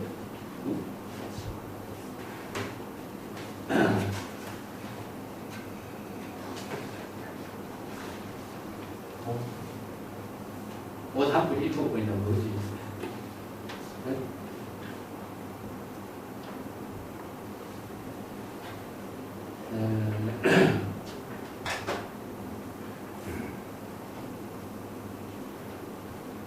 여기에서 지금 해답이 다 나왔어, 그죠? 이걸 말아서 다르게 한다면, 아까 불수자성 수연성이죠? 수연성이다. 수연성으로서 선생들이 자주 대답하는 본문이 뭐였죠? 지금 자기 본분사. 자, 이게 이제 재불열애도 이게 1대4 이렇게 표현했죠, 그죠? 재불열애도 1대4의 인연으로서 그걸 출세했다. 그래요, 출세. 재불열애가 1대4 인연으로 출세한 것은 무엇이죠? 바로 설법이죠, 그죠? 예, 설법하는 일이 바로 일실의 지혜로 본분사 1대4를 한 것이 바로 수연성. 이게 조주선사도 질문자에게 대답하는 거잖아요. 재불열애가 설법을 어떻게 합니까? 다 요청에 의해서 설법을 요청해서 설법, 여시 설법하잖아요. 이 때문에 수연성이라는 것은 지금 여기라고 하는 시간 공간에 맞는 자기 본분사의 일을 공덕행으로 이루는 일이기 때문에 이것은 재불열애가 설법하는 일을 이때사라고 해요. 그렇기 때문에 출가행이나 재불열애는 정법을 제시해서 일체 중생이 생사유의 고통에서 초월하는 법을 설하는 자가 설법자거든요.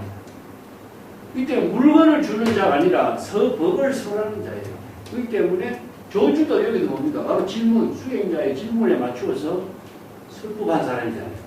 그 설법한 내용이 뭐죠? 바로 내가 청주에 있을 적에 장삼 한 벌을 만들었는데 무게가 7건이었다. 그게 바로 지금 여기 자기 본분사의 일을 설법을 한 거죠. 그래서 장삼을 만들었던 일이 뭐였어요? 자기가 지금 시절 인연에 자기가 한 일이라고 하는 그것이 바로 자기 본분사의 일이었잖아요. 이 때문에 그 자기 본분사의 일을 통해서 그대로 설법을 한 거예요.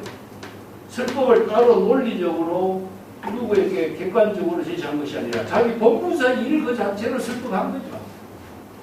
그렇기 때문에 그 일이 바로 일기하초가 되는 거죠. 네? 그래서 이 본문의 내용은 조주의 설법 그 자체가 바로 일기하초가 되는 거죠. 그래서 다른 어떤 책에도 보면은 내가 일본 책에 몇 군데 이야기를 책들을 여러 권을 참고해 보면 어떤 책에 이렇게 설명해 놨으니 옷을 한 벌 했는데 옷이 한 벌 했잖아요. 옷을 한 벌 했는데 무게가 7권이더라. 여기 숫자로 갖고 이제 억지 해석을 하는 경우가 있어요. 1은 무엇이냐?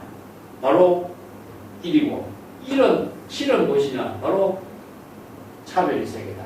그래서 1과 7이 이루어진 그 3개, 옷 한 벌하고 옷 한 벌의 무게가 7권이다. 이걸 갖고 설명을 하는데 이거는 이렇게 하면 안 돼요.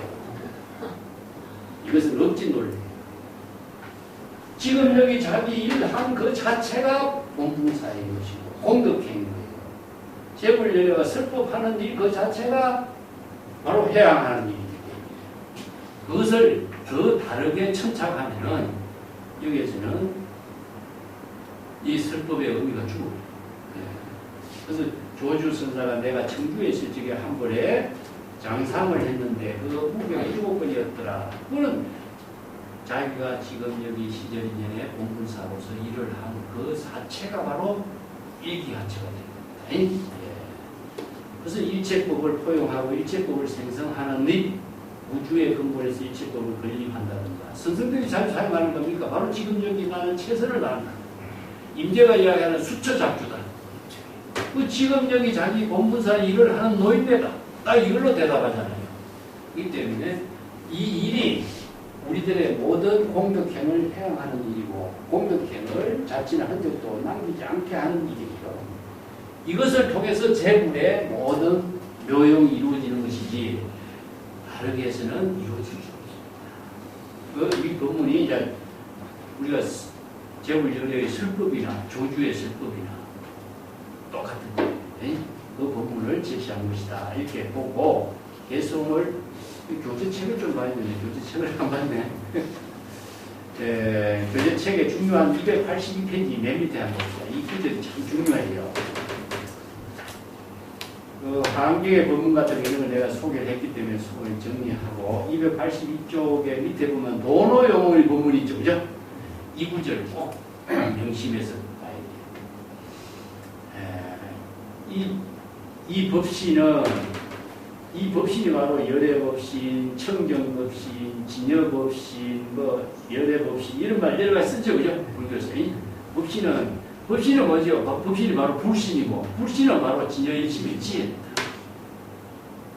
중생신은 무엇이냐? 차별분별심이 중생신이고 법신은 불이 진여일심의 지혜를 바로 열애법신.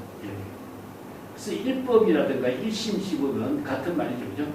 그래서 법신에 대해서는 수만 가지 여러 가지 변화의 여러 가지 표현도 있고 하지만 근본이 되는 것이기 때문에 망법을 형성하는 근본이 바로 법신이다. 장소에 따라서 여러 가지 이름을 다르게 제시할 수도 있다. 법신의 지혜작용은 끝이 없기 때문에 무진장이라고 한다. 우리가 무진장 본문 써놨죠? 법신의 지혜작용이 무진장인 거예요. 근데 이 법문이 아주 잘 나왔어요. 능히 일체 망법을 생성하기 때문에 본래 법장이라고도 합니다. 일체의 지혜를 구조하고 있기 때문에 지혜장이라고 한다. 망법이 본래로 되돌아가기에 열애장이라고도 한다. 그래서 건강경의 열애는 일체 망법이 여여하게 지혜로 작용하는 뜻이 같다라고 설한 것이다. 세간의 일체의 생멸법이 모두 본래 진여로 되돌아가지 않는 것이 없다. 그죠? 진여는 망법 이려다. 그런 뜻이죠. 그죠? 그래서 만법 열애는 모든 제법과 여여하게 지혜로 작용하는 뜻이 같다. 이게 만법과 불의의 경지잖아요. 그래서 만법 이려가 되고, 그것이 기신론에서는 진여는 만법 이려요. 일체의 법을 너무 포섭함과 동시에 일체의 법을 생성한다. 그래서 이렇게 정리를 하는 거예요. 일체 유심조 근본에 의해서.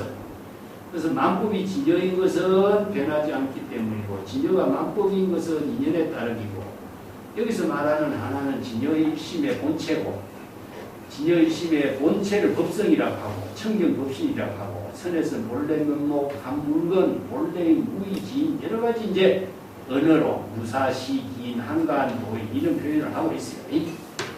그래서 이제 하나로 되돌아가는 것 자체는 근본이고, 하나가 어디로 가느냐 하는 것은 일심의 지혜로 작용하는 묘용입니다. 그래서 이제 향상문, 향화문으로 이 법문의 핵심을 제시하고 있다. 뭐 뒷장에 가면은 내가 뭐 살인도 할인을 가지고 이야기도 해놨는데, 이것도 우리가 자주 이야기했기 때문에 참고해서 한번 보시고, 개성으로 한번 볼까요? 네.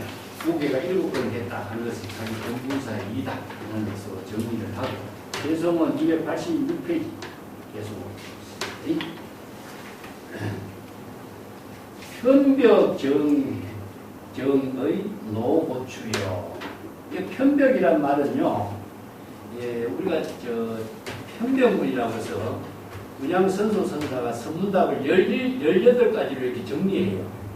내가 쓴 그 평상심시독한 소책자애들에 써놨죠. 이 편벽문이라는 수행성들이 선지식을 찾아가서 선문답을 질문하는데, 편벽문이라는 질문이 있어요. 이건 뭐냐 하면은,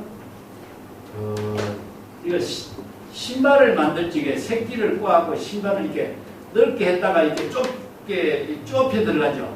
대바구니를 짤 적에도 대바구니를 밑에를 꺾게 하고 위에 쪽에서 입구를 좁게 해 나가잖아요. 이게 넓은 쪽에서 좁은 쪽으로 이렇게 좁혀 나가는 것을 편벽이라고 해요. 이 때문에 만법은 넓은 데죠. 귀일은 뭡니까? 좁은 데잖아요. 그래서 만법이 하나로 되돌아간다. 넓은 것이 좁은 데로 되돌아가는 질문, 근본으로 되돌아가는 질문, 이런 의미로 편벽문이라는 말씀입니다. 그래서 이런 법문이자 만법 귀일 하는 것은 뭡니까? 만법은 넓은데 하나로 되돌아가니까 좁은 데잖아요. 그러니까 이걸 편벽문이라고 해요. 이런 질문으로서 대표적인 선문답이다. 차별해서 본래로 이런 질문들을 편벽문이라고 해요. 그래서 이 수행성이 조주선사에게 편벽문, 한쪽으로 몰아치는 질문, 좁혀지는 질문, 만법 귀일의 일기하처라고 하는 질문을 노고추, 조주선사를 노고추라고 해요. 노고추는 무엇이냐 하면은 송곳을 노고추라고 해요. 송곳으로서 자명정초선사라는 사람이 이제 중국에서 자선할 적에는 잠이 오면은 송곳을 항상 놔두고 송곳으로 무릎을 찔렀다. 그래서 이게 유명한 이게 송곳 부분이 있어요. 근데 이제 이 노고추는 무엇이냐면은 송곳을 칼처럼 쓰는 거예요. 칼처럼 날카롭게 아주 예리하게 그 선성들의 잘못된 것을 꼭꼭 꼬집어서 바르게 집어주는 칼날과 같은 날카로운 지혜의 법문을 이렇게 송곳 입는 비유예요. 근데 노고추라는 거니까 얼마나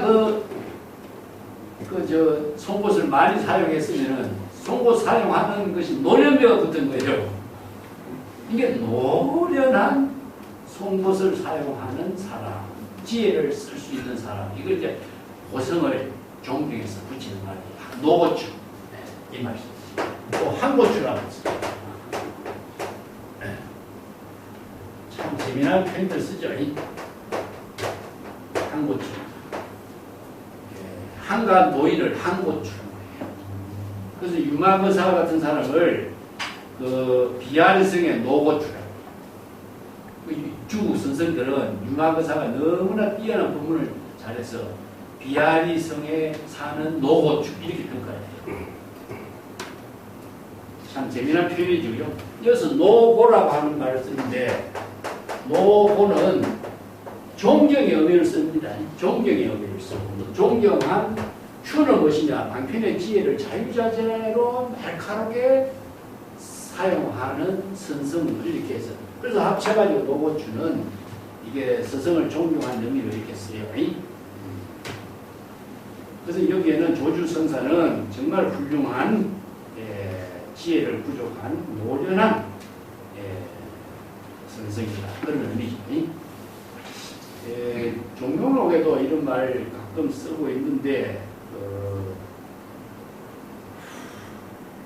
여기서 조주선사를 아주 존경한 의미로 이렇게 노고추라고 했다.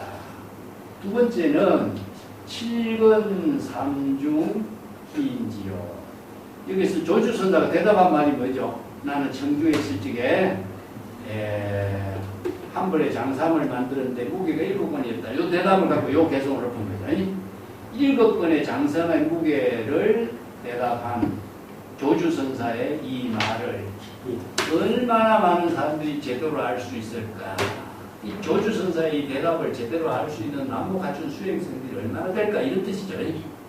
그래서 이 한마디 법문이 많은 사람들이 바르게 알기는 참 어렵다. 조주선사의 진리를 바르게 하는 천하에 몇이나 될까? 이런 말이죠. 그죠? 조주선사의 유명한 법문 중에 말이죠.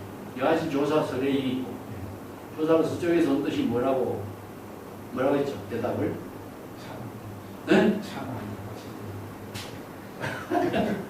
조주선사가 서쪽에서 달마대사가 서쪽에서 온 뜻을 뭐라고 대답했습니까? 정전 정전 백수자 했죠. 자, 이 구절하고 같이 이해를 해요. 똑같아. 내가 청주에서 가사 한 벌 만드는데 장상 한 벌 만드는데 무게가 7건이다. 조사이가 무엇입니까? 조사이를 다른 말로는 연예인. 연예인. 이게 내용은 또 다른 말로 우리가 협상의 경계를 질문했을 적에 내가 답이 이야기하면 뭐죠? 여하시 협상 경계. 협상의 경계는 어떻습니까? 하니까 협상이 뭐라 그러죠? 네? 원포 자기 청장기 했죠, 그죠? 네. 청장기하고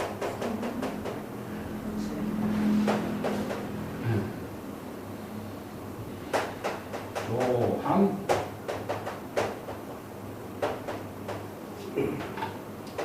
하락 벼감록 있었지? 그럼 개성으로 대답하는 거야. 그래서 벼감록이라는 책이 여기서 나왔다고 내가 잘 이야기했죠. 자, 이 개성이나 이 정전 백수자나 조주선사가 여기 청주에 있을 적에 장상 하나 만드는데 7건이 대답이나 똑같은 거예요. 왜냐? 조사의 연인, 협상의 경계도 전부 다 전부. 일체의 대상 경계를 차량 분배를 초월해서 원숭이가 본분사로 하고 새가 본분사를 하고 뜰 앞에 있는 잣나무가 지금 여기 자기 본분사를 하고 있는 거잖아. 이게 전부 다 선문답에서 제시하고 있는 모든 내용은 전부 다 자기 본분사의 일을 가지고 대답해야만이 이루어지는 거예요. 공덕행위. 여기서 다른 말로 하면 응구에 떨어진다든가 대상 경계를 갖고 하면 대상 경계에 떨어지는 거죠. 이 때문에 재물의 출세와 열애이나 조사이나 뭐가 달라요? 똑같죠. 네. 그래서 이 법문이 바로 협산의 경계나 조주의 경계나 똑같은 겁니다. 여금 포척 서호이야. 이것은요,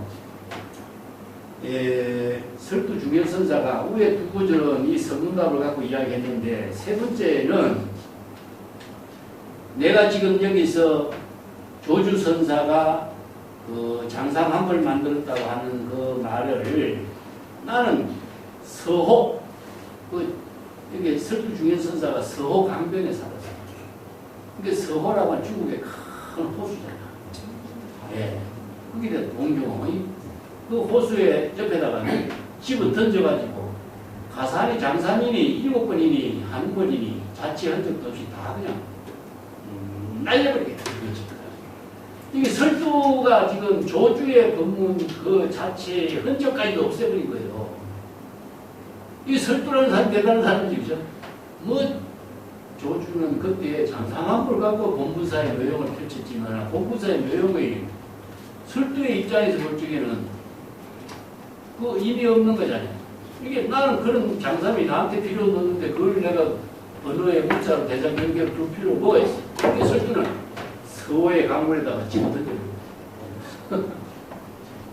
자치는 한 적도 남지 않겠다. 이게 설도가 지금 하고 있는 묘용을 펼친 거예요. 예. 설도는 설도의 자기 본부사의 입장에서 조주선사의 법문, 어느 문자라든가 장상 가사라든가 이런 대상 경계까지도 의식의 대상 경계에 들지 않는다는 뜻입니다. 그래서 이렇게 자기가 이 법문 하재청풍 구여수, 이 하재라고 하는 말은 참 재미나는 언어예요. 중국에서 그 하재와 상재라고 하는 말을 같이 쓰고 있는데 그 고사가 우리가 동영로 공부할 때 내가 몇 번 언급을 했는데 재미나는 고사가 있어요. 태평어람이라고 하는 그 고사 책에 나오는데 상제가 있고 하제가 있습니다. 요 같이 하는데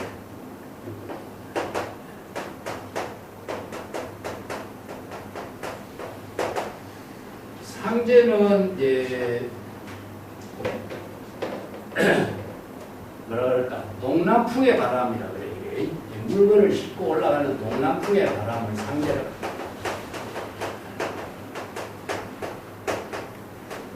하제는 서부 참 고사가 있어요. 태평어람이라고 하는 이 책에 전하는 이제 고사가 이 산이 사적산이라고 해요. 사적산 별명이 왜 사적산이냐? 활을 쏘는 산이에요. 선신이 활을 쏘는 거예요. 이게 관역을 맞추는. 그래서 이제 사적산이라고 하는 별명이 붙었는데 그 선신이 활을 쏘아가지고 학을 시켜가지고 화살을 주워오게 하는 거예요. 학이 뭡니까? 선신의 지금 사력이잖아. 네. 사적산. 이게 활로서 관역을 맞춘 것은 이제 산이라는 뜻입니다. 선신이. 예. 그래서 이제 학을 보고 화살을 주워오라 그러니까. 근데 학이 화살을 하나를 못 주운 거예요. 근데 그 옆에 지나가던 나무꾼이 그 화살을 하나 주웠어. 그래서 나무꾼이 주워가지고 선신에게 주니까 그 선신이 나무꾼에게 무슨 보답을 해야 되겠는데 그대는 뭐가 필요하고 하니까 나는 뭐 나무꾼으로서 나무나 팔아 찍어갖고 나무나 파는 사람인데 뭐 바랄 건 뭐 아무것도 없습니다. 그한 거예요. 그냥 뭐 나무를 이제 쪼개서 배에다가 싣고 나무를 저기 이제 동남풍의 바람을 받아서 배에다가 싣고 저기 나무를 팔아. 그리고 돌아올 적에는 이제 서남풍의 바람을 받아갖고 배를 몰고 이제 집으로 오는 겁니다. 이게 이제 상제, 화제 이렇게 생긴 거예요. 그래 하니까 이제 그 이야기가 그 동남풍 그대를 위해서는 그러면은 배를 운반하는데 내가 바람을 잘 이렇게 도와주도록 하마. 이렇게 해서 이제 한 거야. 그대가 배를 나무를 팔러 갈 적에는 내가 동남풍의 바람으로서 도와주고, 이 집을 다 내리고 본래 집으로 빈배를 몰고 갈 적에는 그럼 서남풍의 바람으로 좀 도와주려. 이렇게 이제 된 거예요. 그래서 이 바람이 상제는 물건을 싣고 가서 파는 바람, 하제는 물건을 팔고 집으로 되돌아오는 바람이 된 거예요.